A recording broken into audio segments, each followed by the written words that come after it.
aristocracy were on the left and the peasants were on the right. But after the revolution,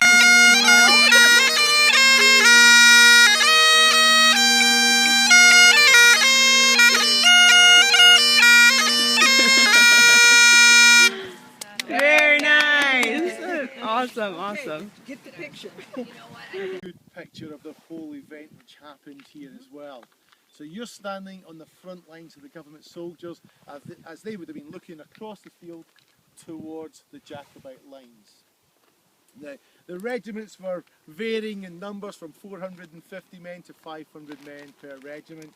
Here roughly is where the Campbell's 21st Royal North British Fusiliers would have stood.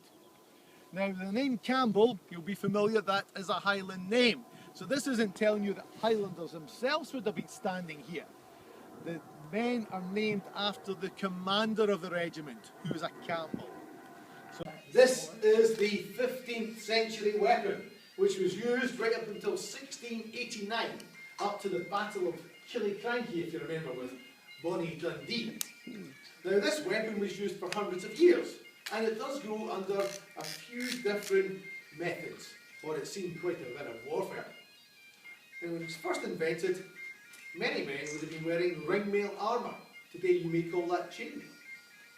Then they swapped from that onto plate armour. And then from that they swapped onto thick leather buff coats. No matter how sharp this weapon was, it would not be able to cut through that. So it had to be used in a very special way, in a technique in which they called a figure of 8 fighting motion. Now you're all familiar with the number 8 like so. But when you take the number 8 and turn it on its side, that's the way that you would swing the sword into battle. In fact, it might be easier if I showed you a real victim. Do we have any victims here? Her. I think you were the first one to be victimised. Go on up. Come on up. Thanks, Mum. Yeah, thanks, man. Make sure you get a camera. Come on over. So what was your name? Jessie. Jessie. Okay. Come on over here, Jessie. Good to see you. Okay, just standing there. That's perfect. Right now, Jessie, what I need you to do, for safety reasons, I do need you to take your hands like this, then do this, and then put it under your tummy, just in case I make a mistake. And you get stuff like keep catching the thing. Okay. Now, what we have is one hand here that balance, like so. Wow, that looks savvy. So with this, we would then start to charge across the battle using this figure of 8 fighting motion. So we'll start to cut across the body, making sure we don't take out the chandeliers. Cutting across the body like so. Coming around like this. Coming around this. Yeah, you scared yet, Jessie? A little, yes. Okay, coming around here. This is when you want to be scared. Got you just there.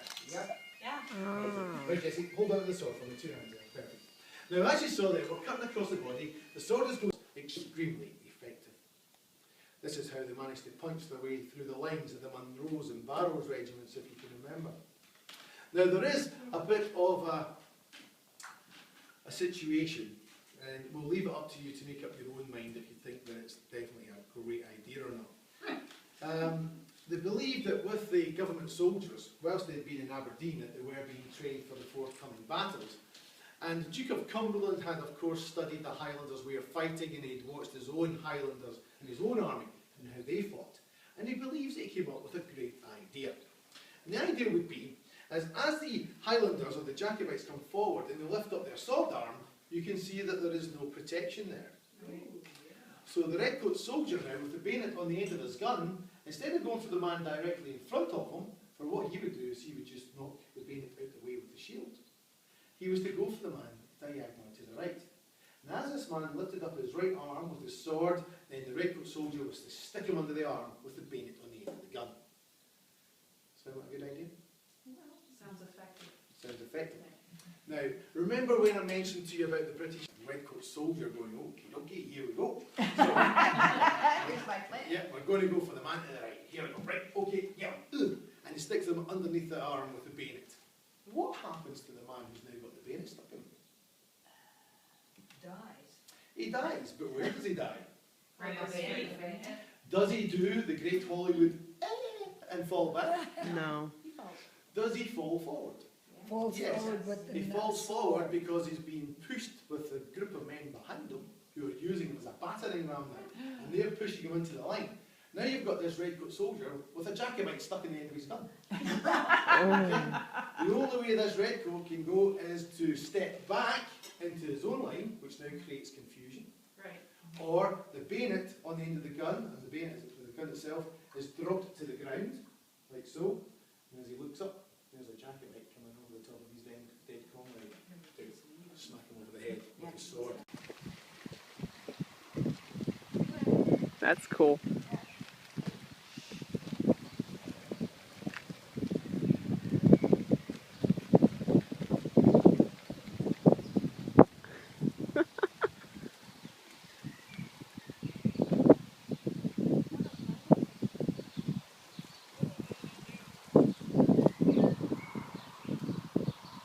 It's a Scottish road block.